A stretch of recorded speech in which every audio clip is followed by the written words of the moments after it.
प्रिय मित्रों, मैं आप सभी को अपने इस चैनल गीता ज्ञान पर स्वागत करता हूं। भगवान श्री कृष्ण का कहना है कि मैं सभी जीवों में विद्यमान हूं, मैं चींटी में भी विद्यमान हूं और हाथी में भी विद्यमान हूं। व्यक्ति कर्म करने से कभी छुटकारा नहीं पा सकता है, इसलिए तुम्हें हमेशा कर्म करते रहना चाहिए, क्योंकि कर्म के बिना तुम्हारे शरीर का निर्वाह भी नहीं हो सकता है। मन शरीर का हिस्सा है। सुख दुख का एहसास करना आत्मा का नहीं, शरीर का काम है। मान अपमान, लाभ हानि, गम और खुशी सब मन का खेल है।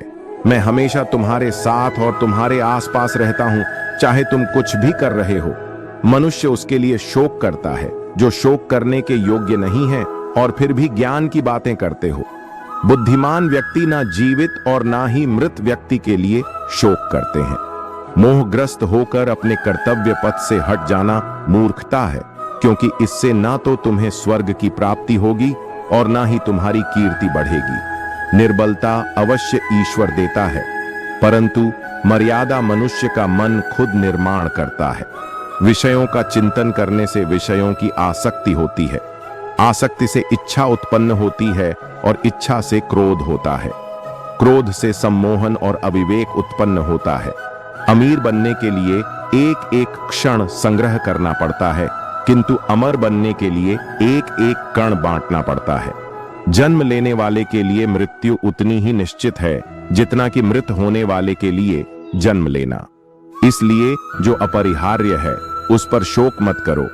क्रोध से भ्रम पैदा होता है, भ्रम से बुद्धि व्यग्र होती है, और जब बुद्धि व्यग्र होती है तब तर्क नष्ट हो जाता है। जब तर्क नष्ट होता है तब व्यक्ति का पतन हो जाता है। धर्म युद्ध में कोई भी व्यक्ति निष्पक्ष नहीं रह सकता है। धर्म युद्ध में जो व्यक्ति धर्म के साथ नहीं खड़ा है, इसका अर्थ है वह अधर्म का साथ दे रहा है, वह अधर्म के साथ खड़ा है। अगर कोई मनुष्य हमारे साथ बुरा कर रहा है तो उसे करने दो, यह उसका कर्म है और समय उसके कर्म का फल उसे जरूर देगा।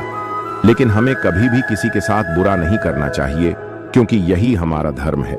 इच्छा पूरी नहीं होती तो क्रोध बढ़ता है, और इच्छा पूरी होती है तो लोभ बढ़ता है। इसलिए जीवन की हर स्थिति में धैर्य बनाए रखना, शांत रहने से सभी दुखों का अंत हो जाता है, और शांत मन मनुष्य की बुद्धि को शीघ्र ही स्थिर करने में और परमात्मा से मिलन करने में सहायता करती है। हमारी आस्था की परीक्षा तब होती है जब हम जो चाहे वो हमें न मिले, और फिर भी हमारे दिल से प्रभु के लिए शुक्रिया ही निकले।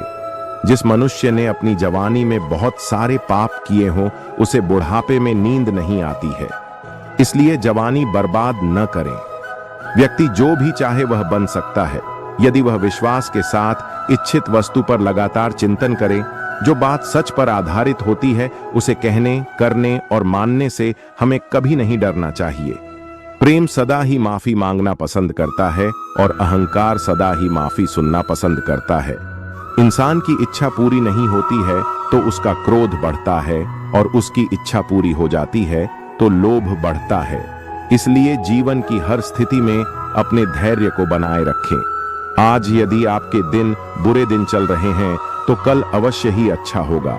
आप केवल निस्वार्थ भाव से अपना कर्म कीजिए। जो मार्ग ईश्वर ने आपके लिए खोला है उसे कभी भी कोई बंद नहीं कर सकता, इसलिए चलते रहें। मनुष्य का जीवन केवल उसके कर्मों पर आधारित होता है। वह जैसा कर्म करता है उसका जीवन वैसा ही हो जाता है। राधे राधे।